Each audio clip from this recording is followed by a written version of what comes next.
connected as possible to other walking facilities in the area. I kind of like the idea of making it an asphalt trail rather than a sidewalk. It would be easier to maintain and less expensive to construct. And it's just as available to the community, but I think from the county's perspective, I'm sure they felt like a sidewalk not connected to anything, while it does have some benefit, would have more benefit if it were connected.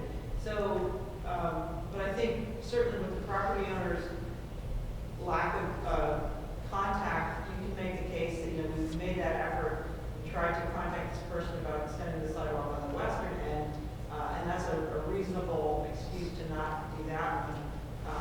Connection over Grimley does make sense in terms of providing a full connected sidewalk system, and maybe if you did go with macadam instead of concrete, you would have a little extra to do those crossings.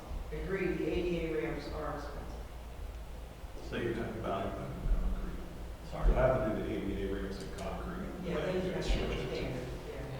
short. The connections between those could be. The long one. Like I think it's like 800 feet or so. Yeah. 860. Is that something we would need to get approval from the county if we made a change like that? Well, we're going to have to get their approval on final design regardless. Okay.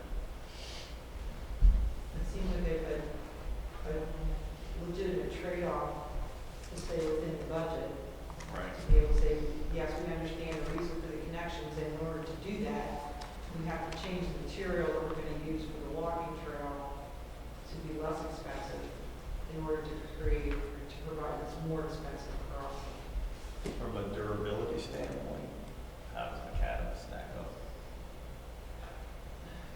I don't know, looking at the Carroll name, but I think if you're looking for places for kids to ride bikes, it's certainly easier to ride a bike on asphalt than on the sidewalk.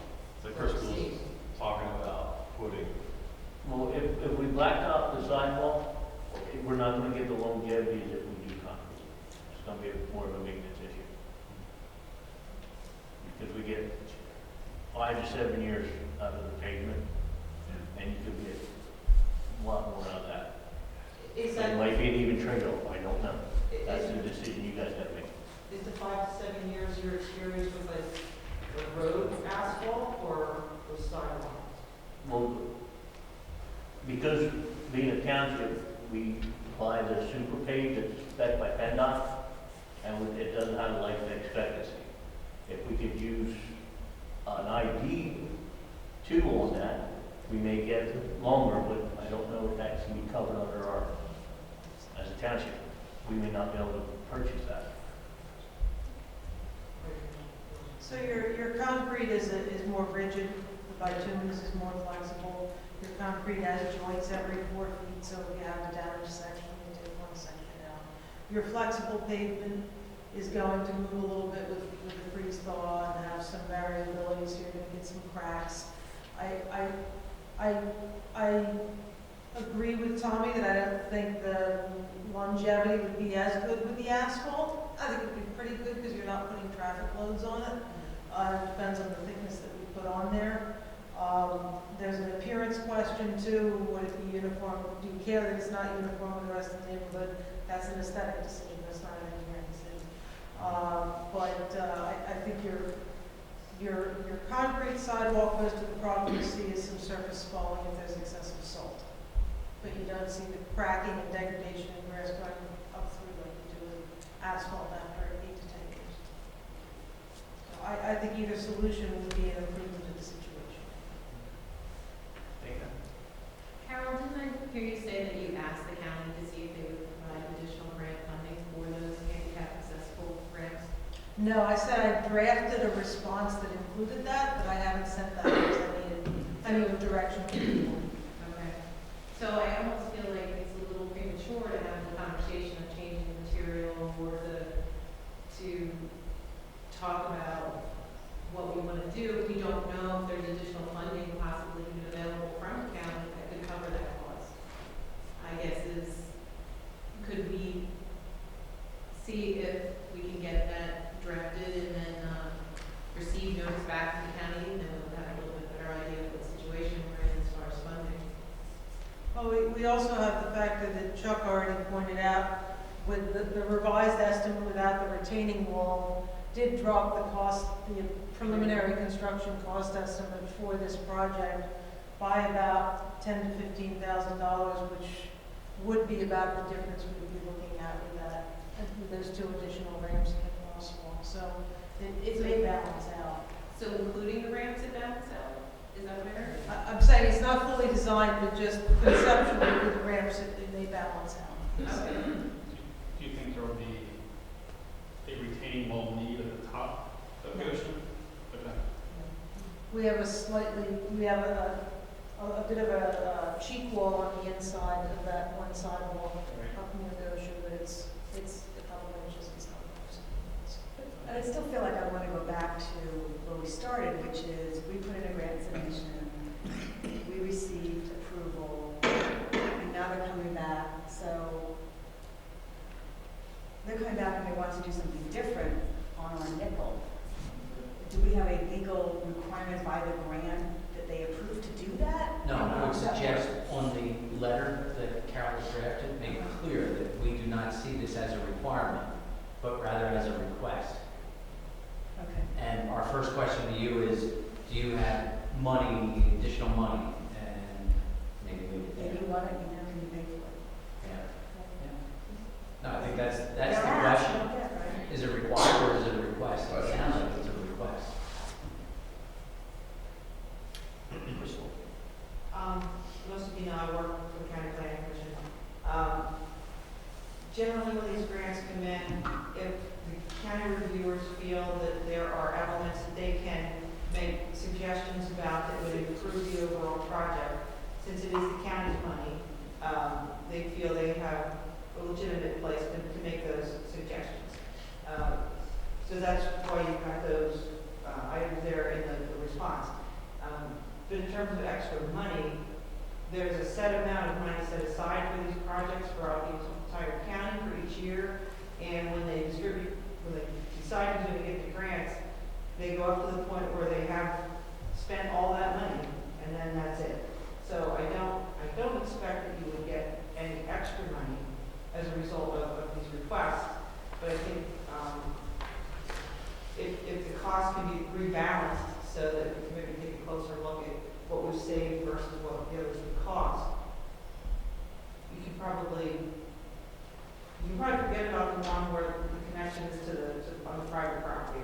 That's a legitimate problem that you're not going to be able to address. The other one is on public property, so we might push a little harder for that one. And if we can find a way to balance the cost, that would be helpful. But I don't think there's going to be extra money. You know, if you don't mind me jumping in, Crystal, you brought to mind the thought that maybe a simpler response is because we hope that we've balanced out the costs a little bit by eliminating the retaining wall, maybe a way to respond is that we would do show that additional work as an alternate on the bid. And then if the prices come in such that we can do it within the parameters of the grant money, we will, and if we can't, then we'll ask for the next grant for that. That might be a way to approach it. Because otherwise, the township would have stuck with the extra cost. Yeah, I understand that. They realize some municipalities have extra money that they can put towards it. Other municipalities do not. And we're one of those that do not. So I think if we can say that Carol's suggestion, I think is an excellent one, that create the bid so that if the costs come in sufficiently below the grant amount that we can add this extra piece, we certainly will. However, you can look for another grant another year for us to complete this little piece. Yeah, we are already putting in 20,000, 30,000, 25,000 of our own money to Right. achieve, and the county's Yeah. paying the rest of it. Right. They already have skin in the game. Yeah, they understand that it's substantial commitment from the community. That's what the board agreed to last year. Yes? Amy Sachs, 6 Little Road. So on the upper end, at the top of the hill, we're having troubles speaking to that resident, right? So if I understood it correctly, you've already pumped out and taken part of the road, yes? Not on Is this it end, only at the bottom. only at the bottom? Okay. Is there any reason why we couldn't extend into that parking area, or That's their property line is here, right? Yes. It goes into the So park. they own their They own this park. park. They own the Yes. park.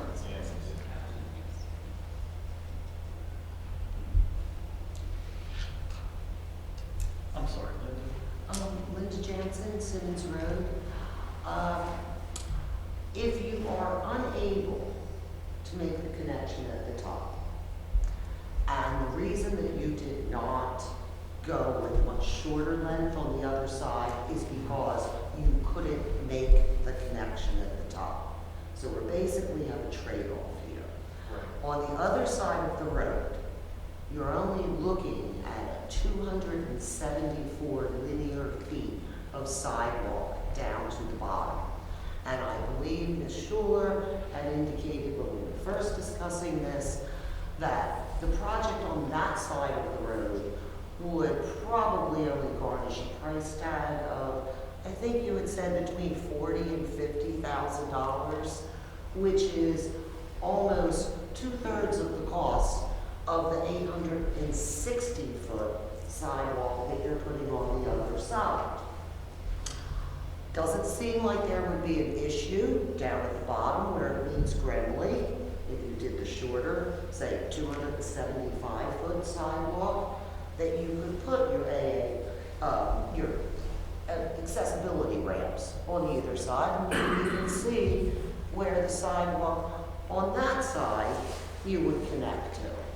So if you're doing almost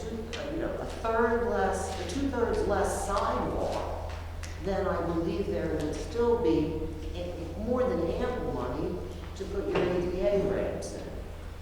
So you could actually come in under cost doing a 275-foot sidewalk as opposed to doing almost a 900-foot sidewalk. If you can't get the connections to begin with, so it almost seems like maybe you could present that to the county as an alternative. We can't get the easements for the upper connection, but we can do it at the bottom, and then again, no need for a retaining wall, no need for, and the costs would fall in line. And actually, they might even be less than what the original grant is, and then that would be less money to the taxpayers because our match wouldn't be as high.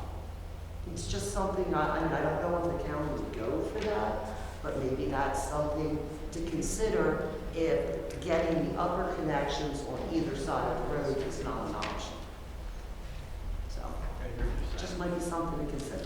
Thank you. I remember we had this conversation, and as I recall, and you may recall it too, the discussion of the sidewalk came very close to the deadline for the grant submission.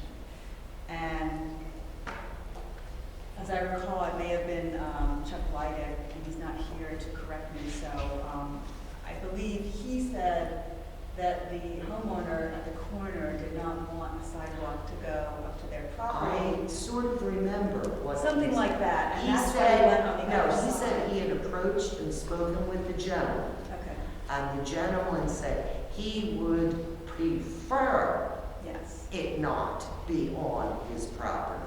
He did not say that he would refuse it. He Correct. just said he would prefer. But if we're experiencing the same issue, even maybe more so, on the longer side, well, maybe the gentleman that would rather not prefer it, but didn't all out say you couldn't do it, maybe the shorter sidewalk would be the option. Yeah, I Because, think you're still going to obtain the end result. It's connecting the two halves of the community and also giving access to the top lot at the end of the cul-de-sac. I agree, and at the time, I think that would have been perhaps a better solution, but again, as I recall, it came at the very last minute. We had to make a decision like on the spot almost because we were so close to the deadline. So that's how it happened, and we can't undo it. But that would involve additional engineering to do a whole new plan, and I don't know what the, I But don't with know the if the county savings, would you accept may it. have that money They already accept that factored plan. in. So So as I recall, the initial cost estimates, and it's been about a year now, I think the Goshen Road sidewalk on the south side, we had estimated in the low 50,000s.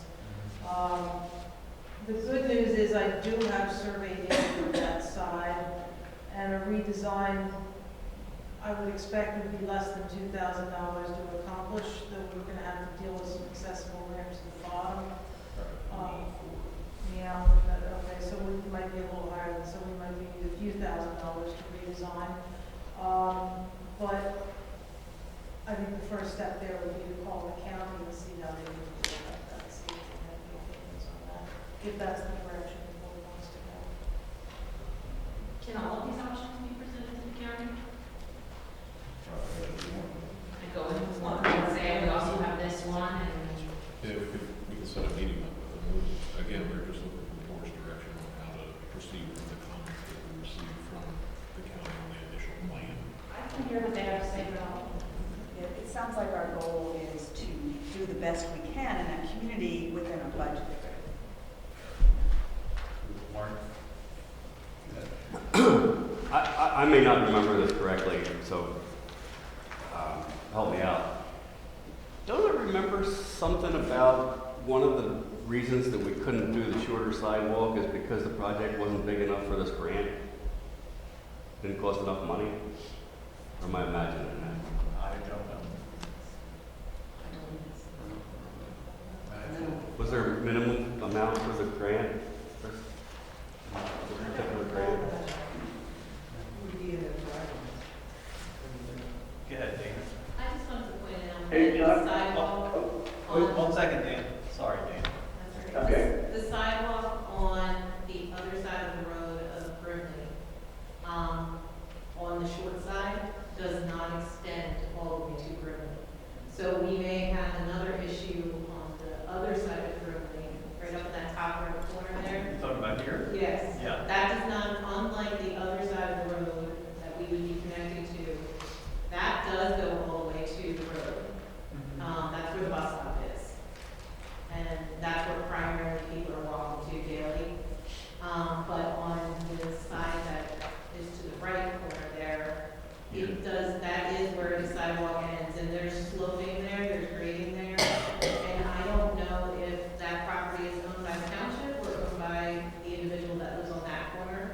So we may run into also issues on whether that homeowner would want that sidewalk to extend to the roadway too. Just something to consider. So what you're saying is, I'm going to paraphrase. Yeah. You tell me if I'm wrong. You're saying that if the township is going to consider relocating it from this side to this side, that we should also strongly consider seeing if we can put a connection to the existing side. I would think the county is raised it as an issue because the point is to connect to the top lot, Yeah. up to the top of the hill. Okay. So if we're gonna connect it, which is what their point was on the other side, to connect it to the sidewalk line across the street, so if we wanna do a crosswalk there, then we run into an issue that does not connect, and there's grading, there's a slight uphill. I agree with you. I think that's something that should be. Yeah, and I know this is there, I don't know, they own that area. It's not nice. You guys stay on the speaker. Dan, you have a question? Yeah, actually, just I think that with respect to the one aspect, the Sandra Jadiak property where Mark's not been able to reach her yet, looking at the topography of the land, I don't think it's something that she would, if we're ever able to get in touch with her, it doesn't seem as though it would have much of an impact on her property because of the steep drop off there. I mean, it goes from 285 down to about 275 right at that point. So I don't think it would have that much of an impact on her if we're able to ever get in touch with her. So I wouldn't give up that that goal at this point. And I'm a little bit concerned that on another topic, I am concerned that we're moving too far from the original plans that I think moving to the other side of the road at this point is and I prefer Carol's suggestion that we just say we can do this or this, depending on what the estimates come in at, and if we can't do the thing that they want us to do, we'll try to finish later on. That's my thoughts on those Okay. options. Well, But Mark, Mark, your thoughts on the topography and Carol? I mean, it doesn't look like it's gonna impact her property. The hill comes down to the curb where she would park her car, like along that ledge, so you have to cut in there pretty deep, especially up where the sidewalk ends. It does, the grass does jump up there. I think our best bet is for myself and Carol to go sit down with the county, lay out all our options and see what direction they can give us, and then bring that back to you guys and decide a course of action. Yeah, because she still has to walk up the sidewalk that they show going up to her property. Yeah. Yeah, I mean, they show that sidewalk there, and that's not gonna go away. That's, I mean, maybe, I don't know, maybe you just haven't hit her at the right time. But I'll defer to you and Carol on that. I mean, speaking for myself, I would prefer the shorter sidewalk. But I understand Dana's concern on the other side. Yeah. Your best bet is to go with it now, get a bid out for it. Don't worry about John up there right now. Put it in as an option and get your bids. You have the right to refuse any and all bids here, okay? And find out where you're at and do it as the options like Carol suggested. You're gonna spend more money by sending Carol back to the county and more time, and when you go to bid it this spring, everybody's gonna be so busy, they're gonna be high bids. Right now, everybody's bid low. So I'm telling you right now, your best bet is remove it now. Yeah, it just seemed like the cost differential is significant enough that you'd want to look at, to see whether we could do it the other way. I would bid. Okay. Any other? What was the final grant award? I was just looking back through notes, was it like 125, 130 for the longer sidewalk? And I think I found something that you had estimated 47,000 for the shorter sidewalk. Now, granted, this is without with the ADA ramps at the bottom and the connection, but what was the ultimate grant amount for the longer side? I don't have that in front of me, but the estimate I had was 125,000 for the project, and I believe that's what the grant was based upon. So so it's about $75,000 more for the longer sidewalk as opposed to the shorter sidewalk. Do we have any just time limit to execute on this grant? Yes, we do, and I think we're well within it, but I believe, we have 2 years on the 20. Yeah, just to clarify, my understanding is that the final design needs to be approved by the county before we issue it for bid. So we need to finish. I agree with Mr. Sachs that the sooner you get out to bid, the better we're going to do. But we do need to finish this conversation with the county. It is a requirement that they